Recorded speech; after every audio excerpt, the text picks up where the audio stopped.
Konnichiwa! Paano manghula sa paggawa ng planche?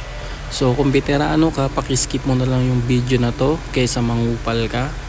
Para to sa mga aspirant kabakal natin na gustong magbarko. Isa to sa pwede nyong ma-encounter dito. Repacing ng konti sa pinagputulan ng acetylene para kunwari makinis.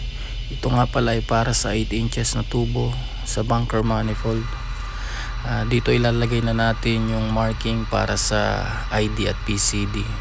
Pwede naman tayo mag layout bago natin isalong sa torno kung saan sa tingin natin na mas accurate o kung saan tayo komportable.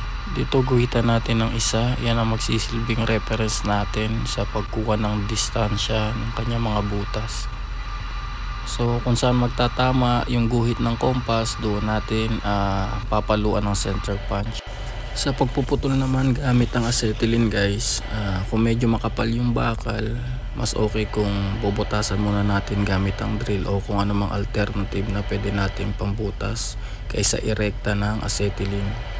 Kapag medyo kasi makapal, given na malinis na yung workpiece, nagba-backfire, hindi kasi makahinga yung acetylene, binabalik niya yung buga. Sa pagbubutas naman guys gamit ang drill, kung medyo malaki ang kailangan natin, huwag tayong re-rekta, no? Lagi tayong magsimula sa maliit. So dito hulaan ulit natin ng paghahasa para dire-diretso tayo mamaya sa pagbubutas.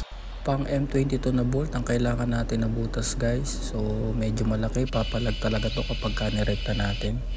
Dito smooth lang yung ating pagbubutas kasi nagsimula tayo sa maliit papunta sa malaki. So ayan guys, kunwaring planche na siya, no? Yan na lang ang problema natin, itong nasa loob. Kailangan nating pantayin yung pagpapasokan ng tubo. So hindi na to kayang i-grip ng jaw sa lathe. So gumawa lang tayo ng magsisilbing holder niya para maisalang natin sa torno. Dito sa barko guys, walang PT, UT or RT. Basta matibay at walang leaking yung hinang, pwede tayo dito. Ang problemahin lang natin is yung mga mechanical kasi kasama tayo sa baklasan. Pa-follow and share naman guys. Ariga, thanks!